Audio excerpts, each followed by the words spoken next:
This is Keith Boggs of Stonebriar Property Inspections, and this is the debrief at 7913 Cross Plains Drive in Plano.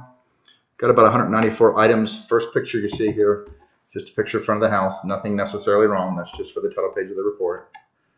This is the approximate direction the house is facing. This is really just for my use. This will not be in the report. We're required to report that. This is the temperature when we got here. So it's above 60, so that allowed us to both test the air conditioning and the heating, which this time of year can be, sometimes you can't do the air conditioning. We already talked about, we found out what the problem was with the meter. We know that the meter, it's not a leak, it's the valve in the utility room. So we're going to just skip by this. This is when I first got on the roof, immediately started finding loose shingles. Here you can see the adhesive is present, but it's just not sticking. And you can actually see it lifting up behind it too. So if they adhere properly and you try to lift them, they won't lift or you'll tear them. You've got several plumbing vents. This looks like a tree at some point came in touch with it, and this boot's been damaged. So right now you could get water in these little cracks between the boot and the plumbing vent when you could get water into the structure. So they need to go around. You've got several of these ones that are damaged. This one they can just seal around it. It doesn't need to be made longer. Just seal around that and protect it from any kind of water intrusion. So if you have anybody that's doing a VA loan or FHA loan, they're going to want their loan's going to require them that they remediate conducive conditions. A conducive condition is a tree or vegetation touching the structure, high soil. Those are all conducive conditions. They won't fund the loan until these are taken care of. So if you want to avoid that, I would go around when you start showing the house to all the vegetation and make sure to trim it away from the structure. I think there's only one area where there was high soil. I think I removed it.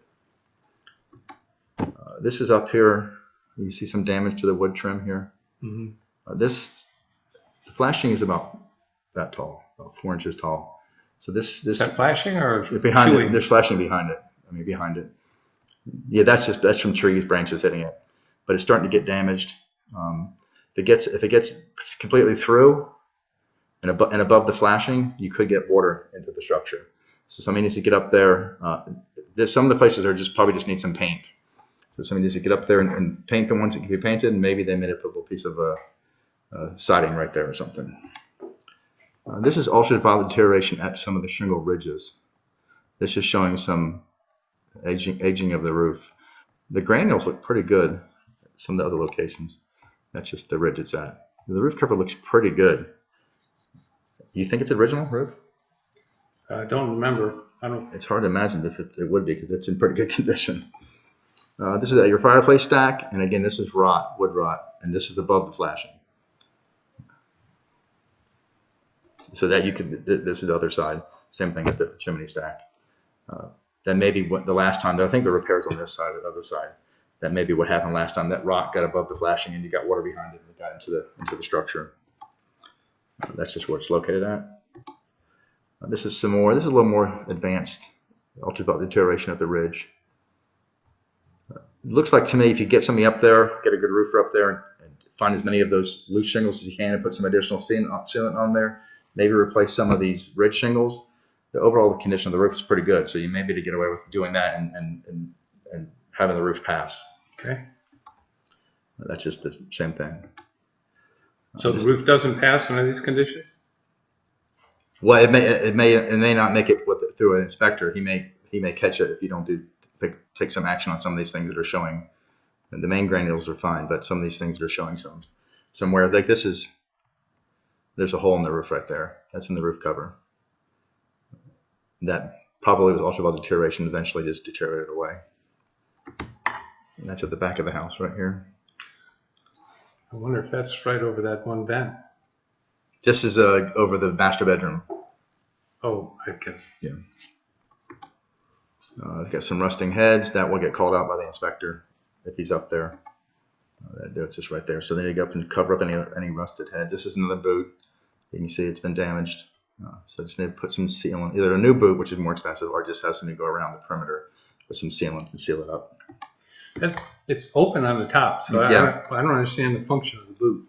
The boots are protected from water intrusion. If you didn't have that boot, then water could slide down this boot, down this plumbing vent, and into the structure. It won't just go right straight down the vent on this side I'm talking about. On the outer side of it. The boot's to protect See how they put in the plumbing there, and they put the boot down, and they fold the lead. That's a lead boot. They fold that boot into the, see how it's folded into there, and so any water would go there normally. But now that this has been, you can actually see right in here. That's what you could get water in there, in this area right here, or even there. So somebody just needs to go up there and seal up these perimeter of these plumbing vents. Okay. Handyman can do that. That's the 2 locations that I saw. This shows some. This will probably get called out, but it's not. It's just cosmetic. It's just hail damage at a B vent, metal vent. This is on the other side of the roof. Same thing. I think there's only about 3 of them that look like they need to be replaced. And this is a video of the roof. I think it's just less than 2 minutes. We'll play it so you have it for the video. So I'm going to kind of walk the roof so you can kind of see the overall condition. This may be one reason why you want to post it, so people can go look and say, hey, the roof looks pretty good, and maybe avoid having an inspector come out here all completely.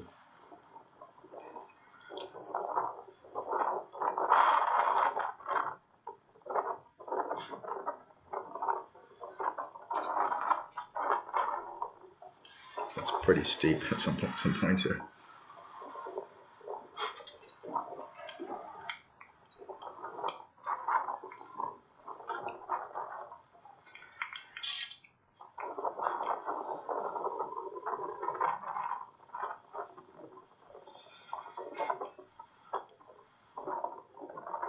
See right down there.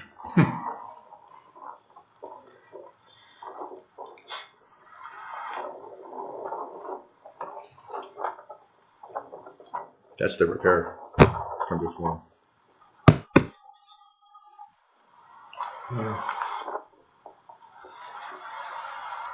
Looks like a repair there too.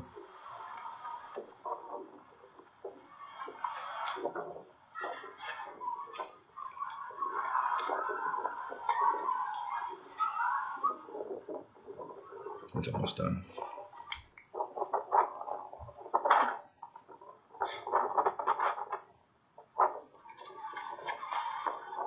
You don't see any hail damage or anything? No, no hail damage. Must have been some at one point. Well, this is a pretty good quality roof, and it can take a pretty good hail hit without doing any damage. You've got to get some pretty big hail hits on something. You get a little crappy 3-tab roof, and it didn't take very much hail, but you can take pretty good sized hits, and it's not going to show it. If it's bad, you can see it even from the video. But I was up close, and I didn't see any hail damage. This is just more loose shingles, more loose shingles, more loose shingles. And a trained roofer would be able to spot those things. You should be looking around. He'll go like, right there, looks like a spot. Walk it over. Yeah, if he's got a good eye. Okay. And that's mainly how I do it. Just kind of look around and go, that looks like a spot right there. This is showing some exterior cracking. Most of it's going through the mortar joints. A little bit going through the brick, but none of the movement I've seen. That's brick. Yeah, some of it's going through the brick, but most of it's going through mortar joints. Some other cracking, but none of this cracking is structurally significant. In my opinion, the foundation is doing just fine. That's just where it's located. Now, do you send any of this, or what was that service that YouTube or yeah, I'll send. No, they won't get the video. They'll get the repair pricer. Yeah, I'll send the report to them. Yeah, so that you send the report to them. Yeah, okay, so that I could get. You can do it right from my website. You just click on there and you say upload, and you can upload it from my website. This picture I took. This is just to let you know. It's going to help stabilize the foundation by extending these downspouts, like you did in the back there, 6 to 8 feet away, preferably. That's going to help make the foundation a lot more stable and reduce those cracking that you see. Yeah, I think they just put in a French drain on the other side. Yeah, I saw. Yeah, right there. Yeah. This is vegetation. This is going to get called out by the inspector for sure. And you got some trees in close proximity to the foundation. They'll likely get called out too. The trees are not affecting the foundation. I didn't see any signs there was any problems with the trees. That's something I wanted to ask you about, especially that magnolia. You saw the roots and everything like that. You don't think that's affecting the foundation? Not the foundation. The only time, if they're real close to the foundation, they sometimes can affect the foundation. What I worry more about with trees is plumbing. If they're near the cleanouts or they're near where they can damage drainage. And I didn't see anywhere that looked like there was trees near the drainage. Very rare. I've seen large trees. I mean, up against the foundation. Not moving the foundation a bit. Really? Well, that was one of my big concerns. I was really interested in your opinion about that. Yeah, and a tree is going to likely cause more problems by absorbing all the moisture, taking the moisture out of the ground, causing movement that way, as opposed to roots or something like that. Again, that's more trees. So there's several places the light bulbs are out, so that's something you just need to go around and put new light bulbs in. They'll definitely get called out by an inspector, though. It's one of the things that's the one that's burnt out right there. This is the front GFCI did not trip, and the rear one did not trip. So this is around the time frame. The city may not have been requiring GFCIs at the front and back patio. That may get called out though. That's just a location of it. These are 2 lights up front, which you already know about, that are burnt out here and here. 2 on the other side too. Yeah. Quite a few light bulbs just in here and stuff. This is the water pressure. So the range for water pressure is 40 to 80, and you're about a little bit below 50. So house this size, it shouldn't cause a problem. It's within the range, so I can't call it out as far as being outside the range. If I had some flow problems, I could call it out for functional flow, but I didn't notice anything like that. So it seems like it's doing fine. This is another mortar joint crack. Another mortar joint crack. It's just here, across here. In the report, I'll circle. I can put arrows and circle stuff. This is really the only wood rot I saw trims. This window looks like it's got some wood rot. Mainly on this other side, looks like. Just replace those trim pieces. That's cheap. You can do that yourself. That's where it's located. So these are your 2 condensers. Some of these things are going to be just for me. This is the manufacturer label. Actually, I'll be showing this. It will be in the report. You see right here, the max breaker says 35. That's per the manufacturer for Linux. When I got into the panel box, I noticed, I probably heard me flicking off the breakers and probably heard these going off. So I was checking matching the breakers, and they had a 50 amp on this, not 35. So that 50 amp. This is a different one. We'll get to that. This is loose conduit. This needs to be tightened, secured. So the amps should match? Yep. The max breaker by Lennox for this unit is 35 amps. Anything above 35 is a fire hazard, could damage the equipment, and if somebody had a home warranty, it could void your home warranty. Okay, so that's something that's replaceable? Yep. You just... Electrician, unless you're comfortable with electricity. No, I'm not. Okay. It's super easy to do, but that and plumbing, I don't have a whole lot. If you don't feel comfortable with electricity, then don't mess with it, because this is a 50 amp, and they got it protected by a 35, which is fine because it's the minimum is 28. That one is fine. Okay. This is a video. This is just how they're running today. So I'm going to play this so I have it inside the recording. They sounded good. The AC works great. The heat works great. That's a big thing to be working good.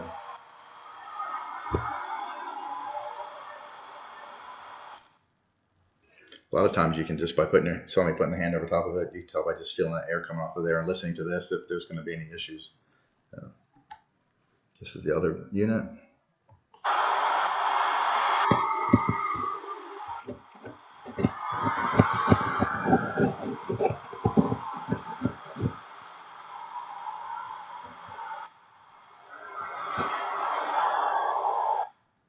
They're both Lennoxes. Those are good units. So this is a 50 amp right there. And for that unit, it's a 35. Okay. This is a loose, you got quite a few loose outlets. This is one in the garage, and throughout the structure, you've got loose outlets. So there's, of course, need to be tightened up. They will get called out. This is inside the panel box. What they're doing here is called double tapping and multiple tapping of lugs. So it should be like this. You got a neutral wire, lug, neutral wire, lug, neutral wire, separation of the wires. You can't have 2 and 3 wires to the same location. That's a fire hazard and can damage equipment connected to those circuits. So the electrician is going to have to add another bus bar. That's something we'll definitely get called out. There's room for it? Yeah, they'll just add they'll add an additional bus bar. Not here. No, they'll put it on the side or something. Oh. This is the door, which you already know about. That trim piece either needs to be removed or trimmed or whatever. That's the door it's at. This is the garage door test. So I did 2 tests here. The first test was a pressure reverse, and the door did not reverse. So the door needs to be adjusted. That's something that will definitely get called out by the home inspector.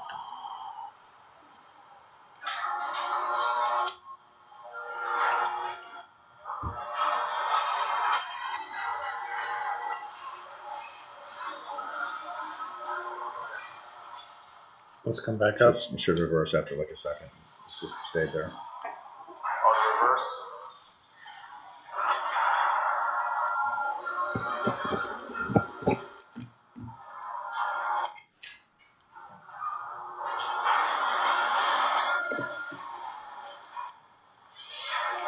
And then I'm going to check the electronic eyes, make sure those work. They work fine. The door's been repaired before. I'm not sure if that's something you did or they did. It's a little flimsy right in there, kind of. Had it done. You had it done. So that's something that may get called out. This is a window screen that's where the state requires you to call out damaged window screen. So it's a pretty small thing, but that's required by the state. It's at that window. I think I've got another picture from inside. This is a separation and a cracking in the veneer at the back patio here, right in there. And again, you can repoint that. Can what? Repoint it. It's called repointing. Repoint. You need to get a good mortar guy though. And what I would do, it makes the house show better. Just go around all the windows and caulk them. That's generally inspectors almost always call that out. This is some heavy vegetation. Again, that will get called out because it's a conducive condition. And then this is the area we looked at. It's a pretty good separation and deflection. I really think it has to do with fascia board, freeze board deflection. It has to do with this this downspout here. This is some uncovered post tension cables. They will definitely get called out. They've got one down here, and then one farther down right there. They just need to be patched. You can just go to Home Depot. It's something you can do yourself and get some quicker. Just make sure if you're going to do it, you get a wire brush and clean it out real good. Because if you apply something adhesive to something that's dirty, it's going to pop right off. Yeah. That's just the location. This is one of the zones that's leaking at broken plumbing, and then the zone is that's where it's located, and the zone is zone 4. So zone 4 needs some attention. And then this is at the backyard, and this is zone 6. Yeah, zone 6. So those 2 leaks need to be fixed. This is a second look at the meter. It was still going, but that's before I found out the leak was in the utility room. So we don't need to play that because it doesn't apply. And then there is some cracking on the interior. But again, I keep on saying none of this I would consider structurally significant. And that's just the location of it. Okay, so this is the window. So this is the front window up here. The 2 top windows are failed. This is the air gap discharging. So that means the dishwasher is clogged. So that nothing should ever come out of there. Microwave does not work. No worky. This is the oven, set to 350. We'll kind of come back to that because it wasn't ready yet. The dishwasher. We're looking for 120. We got 120, so don't pay attention to that number. That's the max that it got. So 120 is when sanitation occurs. So the dishwasher ended up being fine. There is a leak. Well, there's no power to this outlet, and there's a leak here at this connection. Right here. You can actually see a little drip right there. The light here is burnt out at the range top. These two lights are burnt out in the kitchen. The oven did not quite get hot. It should be between 325 and 375, so it's about 312. So that probably will get called out too. Bad element. Possibly. Could be just an adjustment. You can adjust if the manufacturer's label in there. You can go to GE and you can download the user's manual, and it'll tell you how to adjust it. Because that could be just an adjustment. These are the 4 burners to show that they did work. They're about 700 degrees. All 4 of those worked. These are these 2 windows right here. The upper windows are failed. This is the area that I scanned with the camera to look for moisture, and there was no moisture there. Right there. And then loose outlet behind us here. Then this leaks. You can see it's leaking pretty bad. It looks like the whole thing needs to be replaced. It just had a couple drops on it, so they may just replace both of those. This is just another reading of the dishwasher. This is some interior and cracking on the inside here. right up there. And then the burnt out bulb. You can't really, I guess you can see in that picture. A little light there. So if you're seeing light, then you could get water in there, which is probably what's causing this. So you just need to put some new weather stripping around that door. This is the right window at the master. Is that the master? Yeah, master. And then the two bottom center windows are failed. The spa tub doesn't have what's called an access panel here. That's been code forever. That will get called out likely. This tub did work fine though. What's the access panel for? So we can inspect the motor to make sure that it's bonded properly, and then also check to see if there's any kind of drip leak, something that's causing mold to propagate under there. So we can't do that. So how could it get put in without one? Well, they're supposed to make that panel accessible. Either make it where you can open it, but it's not accessible. It's been properly glued in place. If it breaks down and you call a plumber, he is not going to remove that because he knows if he tries to, he's going to likely break it and have to pay for it. So he's going to tell you, well, I'll fix your spa tub, but you got to remove the panel. And you will probably break it. I've broken them before. What they're supposed to do is they're supposed to caulk around here, and there's supposed to be a string in there. You just pick out one side, you get a little string, and you pull the string out, and then you can move it out. To move all the caulking. And If they did it that way, that's another way they can do it. But it's supposed to be what's called readily accessible, meaning that anyone can walk it like opening a door. It shouldn't take any special tools or. So the fix for that is what? To remove that whole thing? If it breaks, if the spa tub breaks, I just have to put in the report because I can't inspect. If it's present, I'm required by the state to inspect for bonding, electrical bonding, and for any kind of leaks, any kind of problems with the plumbing. We can't get to that though.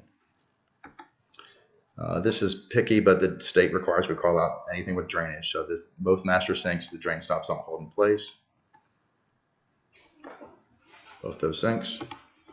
Another loose outlet. That's there by the master sink also.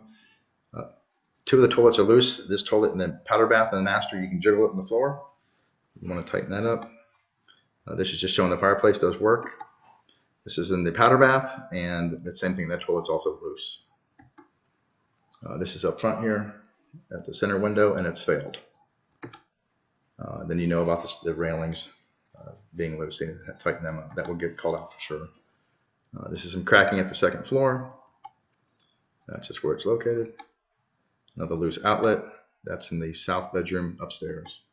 East bedroom upstairs. Then the left window at that second floor bedroom is failed. Another loose outlet, and that's in that same bedroom. East bedroom. Another loose outlet. So all three of those are loose in that bedroom. This is outside by the stairs, by the attic access stairs, loose outlet. Okay, so these lines here you see at the intake, the cold line and then the hot outtake. Mm-hmm. This steel flexible line, they're not supposed to use that.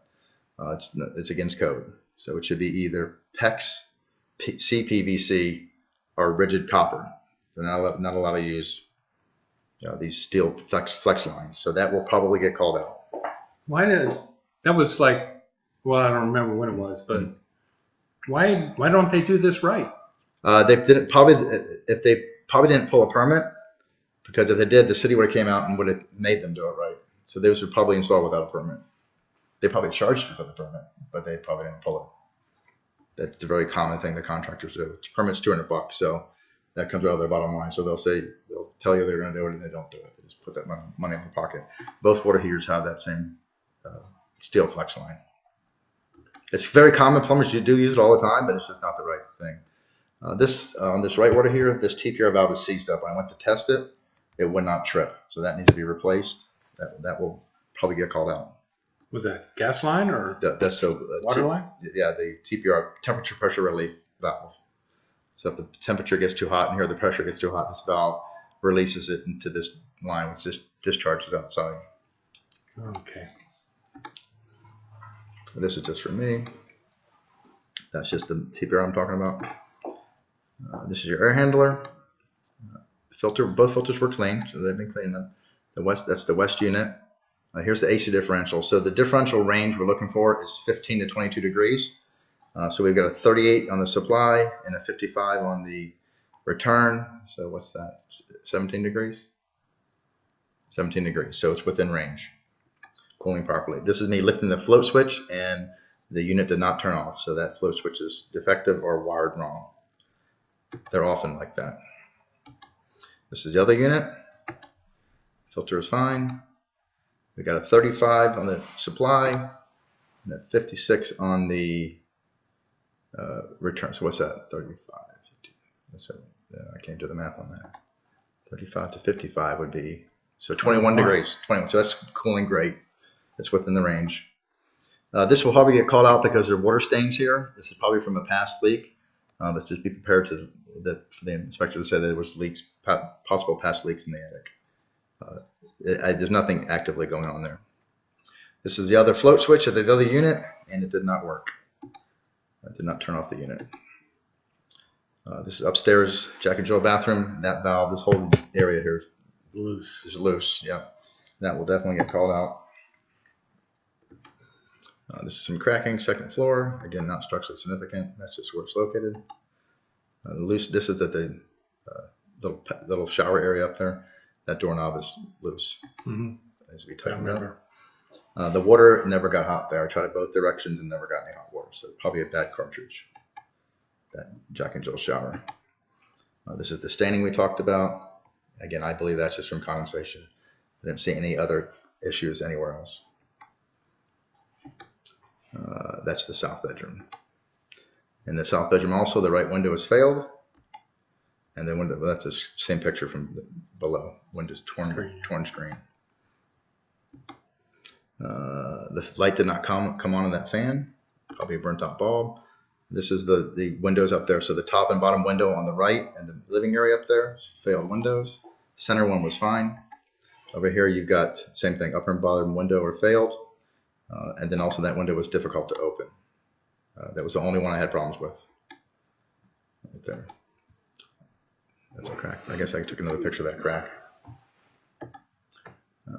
Okay, this is a video of the heating. And so what I'm looking at is these flames in here. You'll see when I run this video, we're looking for nice blue flames above and beyond the way it heats. We want a good combustion in that burner compartment. So I'm going to play that and you'll see in a second.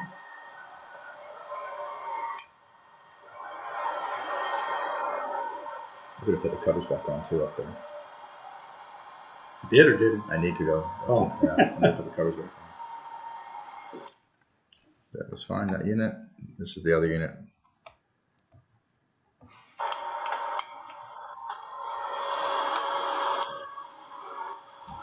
Nice blue flames. No yellow, no orange.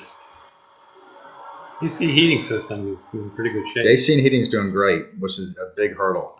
That's almost always a problem. Like 9 out of 10 houses, I find AC or heating problems. So that's a big hurdle. And this is the uneven flooring, which I'm not sure will get called out, but I put it in there anyway. And that's it. Get the carpet replaced. I'll figure out what that is. Yep. Any questions? No, like I said, very thorough job. Oh, good.